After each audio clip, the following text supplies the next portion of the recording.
So the stats are out, and this is for April of 2023.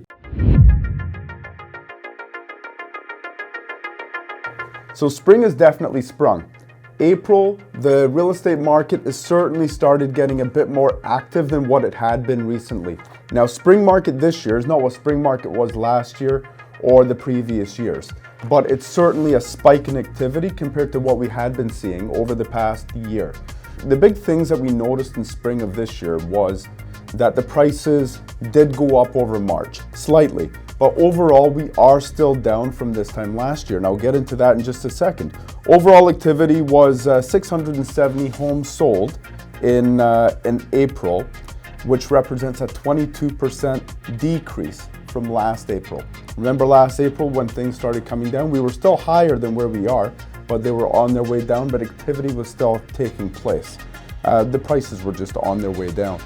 But overall activity is down 22% compared to last year, and where we are this year, we're down about 18% compared to a 5-year average.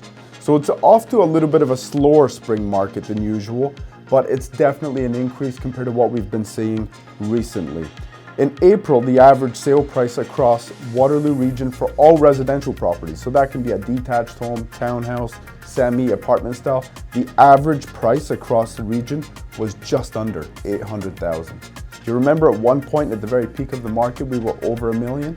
Well, we're sitting right now at $797,716. That is a 12% decrease compared to April of last year, but we're up 2.6% from March last month.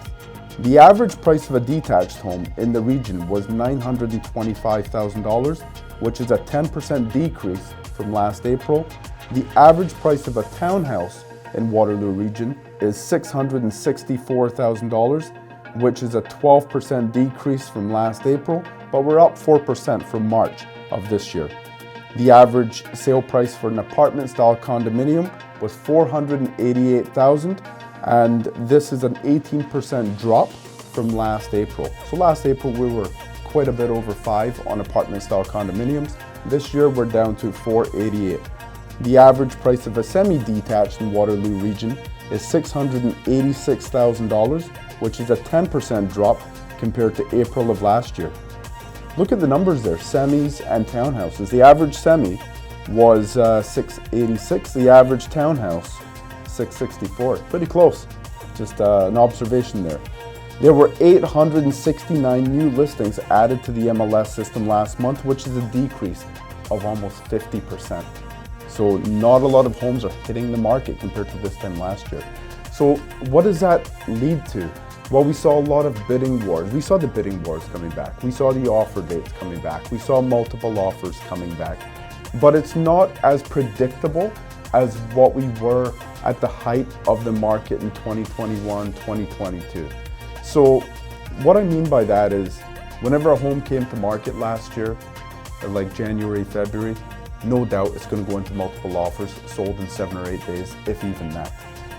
We are still seeing that happen. Homes are selling very, very quickly within 7 or 8 days. Some of them are selling within 1 or 2 days, but there's a fair percentage of them that are going 15, 20, 25, 30 days on the market. So it's not quite an exact science. Pricing is incredibly important right now, and buyers do have the luxury of choice, even though there is a reduction of inventory.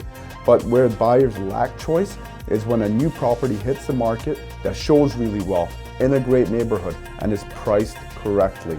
Those are the ones that are getting massive amounts of action, massive amounts of traction, not just from here locally, but from agents coming from Toronto. So there is still a shortage of inventory in different price points, and especially when sellers are being very, very aggressive with their pricing. Now, when sellers are shooting for the stars with their pricing, the home does tend to sit, and there's plenty of homes out there that are just not moving right now, regardless of how much of an upswing we've had. The average time on the market in April was 16 days compared to April of last year, which was only 9 days. The previous 5-year average is 16, so we're kind of in alignment where we should be in a 5-year average, but 16 days.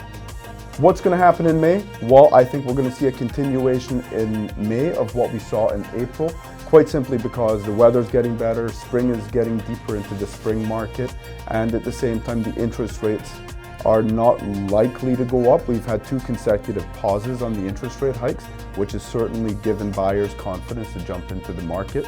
And at the end of the day, buyers still want houses, and sellers still who are on the market, a lot of them still need to sell. So there's a lot of activity going on there. I think May is going to be very similar to April. I hope that helps, guys. Take care.